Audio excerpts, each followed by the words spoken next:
देखिए, मैं इस वक्त गांव अनंगपुर के बाहर खड़ा हूं, लेकिन आप सभी के साथ एक बहुत ज़रूरी चीज़ साझा करनी है।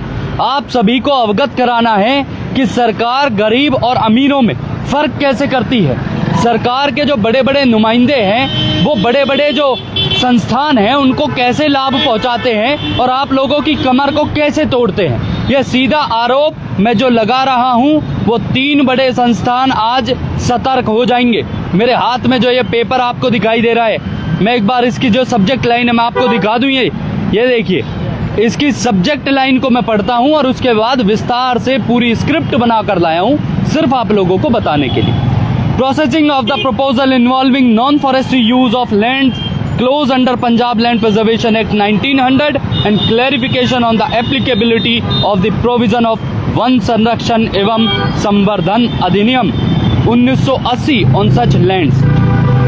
आपको सब्जेक्ट लाइन, हालांकि हिंदी भाषी हमारे लोग ज़्यादा हैं, तो अब मैं आपको बताता हूं कि कहानी का सार क्या है, और कहानी का सार छिपा है मेरी छोटी सी डायरी में। एक्स पोस्ट फैक्टो नाम से एक पॉलिसी बनाई जाती है। ये पॉलिसी बनती है दिसंबर 2023 में। बनाती कौन है? हरियाणा सरकार। एक बार फिर मैं आपको बता दूं, कौन बनाता है? हरियाणा सरकार बनाती है। इसका मेन मोटिव क्या था बनाने का? 3 बड़े संस्थान नाम लेकर बताता हूं आज आपको। मानव रचना, अरावली और मॉडर्न विद्या निकेतन। इन 3 बड़े संस्थानों को लाभ पहुंचाना इसका मोटिव था, जो अनंगपुर की तरह पीएलपीए जंगलों में बिना एनवायरमेंट और फॉरेस्ट की एनओसी के बने हैं।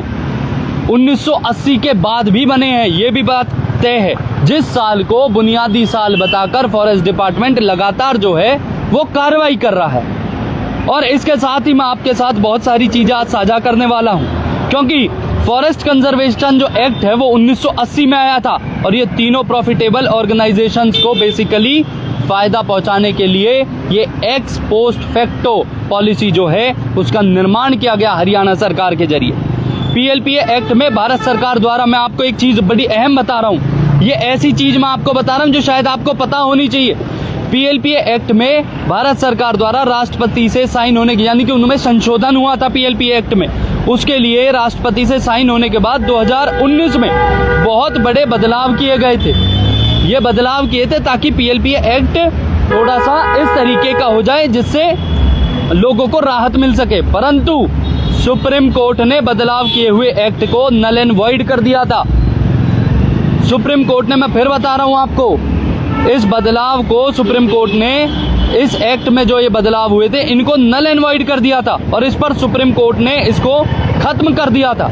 उसके उपरांत 3 प्रॉफिटेबल ऑर्गेनाइजेशंस, मैं दोबारा नाम लेता हूं, मानव रचना, अरावली स्कूल और मॉडर्न विद्या निकेतन स्कूल, जो कि इसी सड़क पे पड़ते हैं आज आगे सूरजकुंड वाली, इनको फायदा पहुंचाने के लिए पॉलिसी बनाई गई जिसका नाम था एक्स पोस्ट फैक्टो पॉलिसी, जो बनी थी 18/3/2004, यानी कि जो ऑर्डर था सुप्रीम कोर्ट का, ये ऑर्डर था 18/3/2004 का, उस सुप्रीम कोर्ट के ऑर्डर को काट करने के लिए बनाई गई थी। उस सुप्रीम कोर्ट के ऑर्डर को मतलब डाउन करने के लिए, उससे ऊपर ये हरियाणा सरकार ने पॉलिसी बना दी थी एक्स पोस्ट फैक्टो के नाम से। और इसका क्या था, इसका मेन मोटिव क्या था? ऑर्डर की काट करने और फायदा पहुंचाना, क्योंकि फायदा पहुंच ही रहा था, ऑब्वियस सी बात है।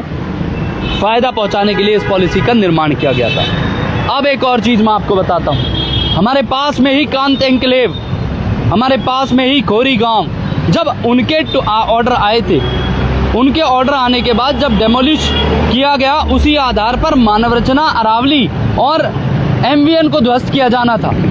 लेकिन उनको बचाने के लिए, मैं फिर बता दूं आपको, इन तीनों प्रॉफिटेबल ऑर्गेनाइजेशंस को बचाने के लिए सरकार ने एक्स पोस्ट फैक्टो पॉलिसी का निर्माण कर दिया।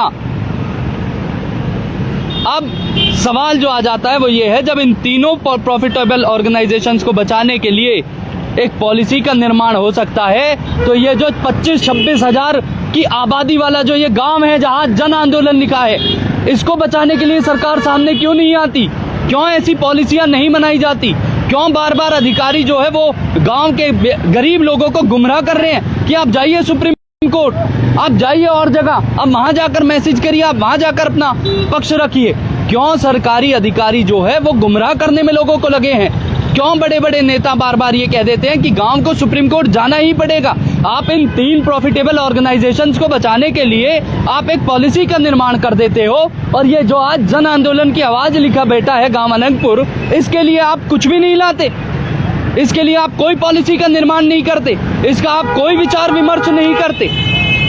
इसके साथ ही अब 1300 साल का ये इतिहास रखने वाला गांव है। गांव अनंतपुर कोई छोटा मोटा गांव नहीं रहा, 20 से 25 हजार की आबादी का गांव है। क्यों सरकार इसको बचा नहीं रही? क्यों इनको बार बार गुमराह किया जा रहा है? सरकार के नुमाइंदे बार बार क्यों कह देते हैं कि आप जाइए सुप्रीम कोर्ट में, जाइए आप सुप्रीम कोर्ट में अपने तथ्य रखिए। लगातार जिस तरीके से लोग मुलाकात कर रहे हैं, क्या सरकार, अब जो मेरे सवाल हैं वो क्योंकि मैंने नोट किए हुए हैं तो मैं आपको बताऊं, क्या सरकार इस पॉलिसी के निर्माण से पहले सुप्रीम कोर्ट गई थी? आपकी एक्स पोस्ट फैक्टो जो पॉलिसी बनी हरियाणा सरकार से, ये सीधा सीधा सवाल है, क्या आप लोग एक्स पोस्ट फैक्टो पॉलिसी को बनाने से पहले क्या आपने सुप्रीम कोर्ट को इन्फॉर्म किया? क्या आपने सुप्रीम कोर्ट को बताया? क्या सुप्रीम कोर्ट के संज्ञान में आपने पॉलिसी लाई गई? ये एक बहुत बड़ा सवाल है।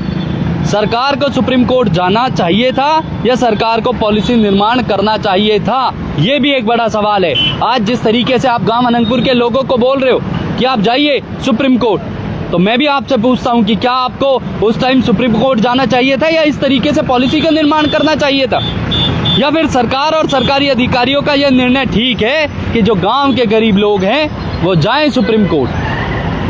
अरे आप एक तरफ तो इतने बड़े बड़े, क्या गरीब और अमीर में फर्क कर दिया आपने?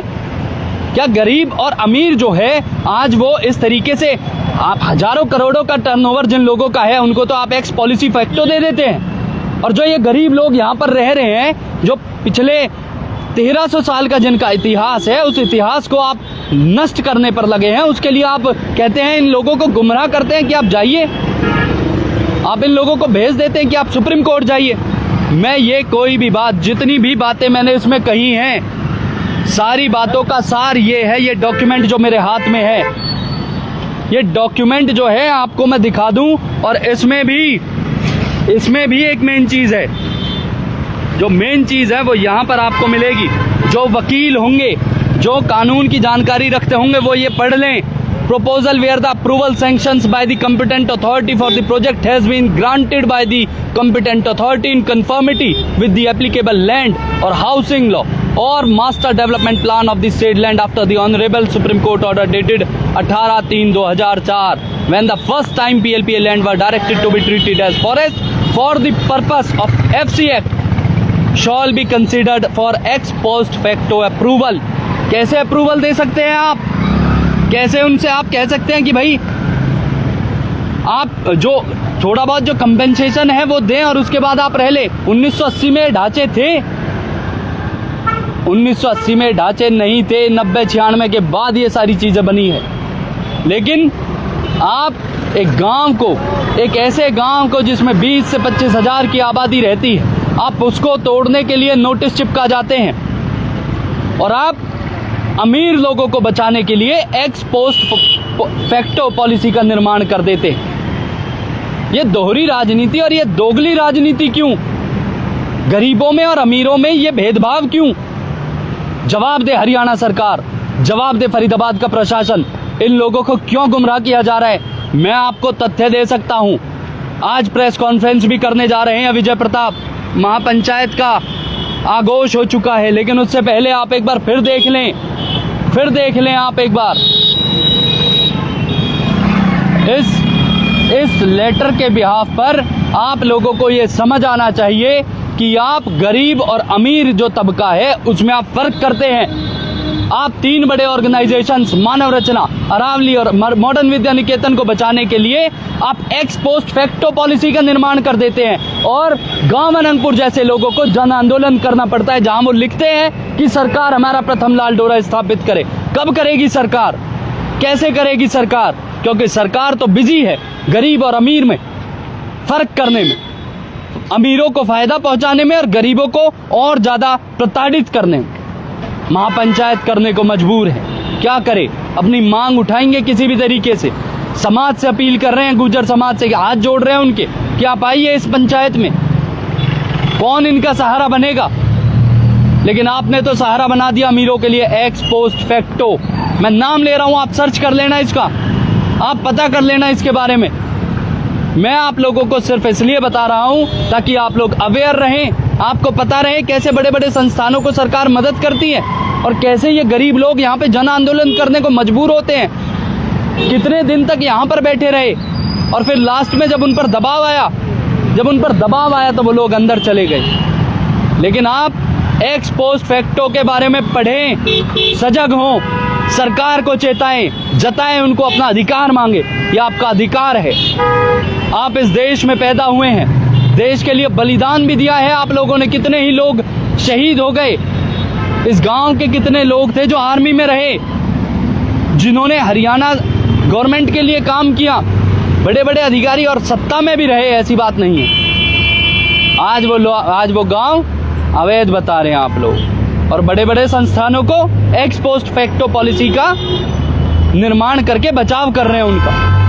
बड़े बड़े संस्थानों का बचाव और गांव की जमीनों पर अत्याचार, गांव की जमीनों को मतलब ललकार, उनको सुप्रीम कोर्ट की तरफ से एक ऑर्डर का हवाला देकर आप वहां भी तो हवाला है, आप वहां पे काट कर देते हैं, 18/3/2004 डाल देते हैं। ये तय करेगी जनता जो इस समय देख रही है। आप इस वीडियो को ज्यादा से ज्यादा शेयर करें। पहली बार आज मैं बोल रहा हूं, आज से पहले मैंने आपको कभी नहीं बोला, आज मैं आपको बोल रहा हूं एक्स पोस्ट फैक्टो पॉलिसी के निर्माण के बारे में और बचाव, जो इस अमीरों का जो बचाव हुआ है, इस बचाव के बारे में हर एक गरीब मजलूम को पता चलना चाहिए। आप कृपया करके इस पे काम करें, इस वीडियो को ज्यादा से ज्यादा शेयर करें।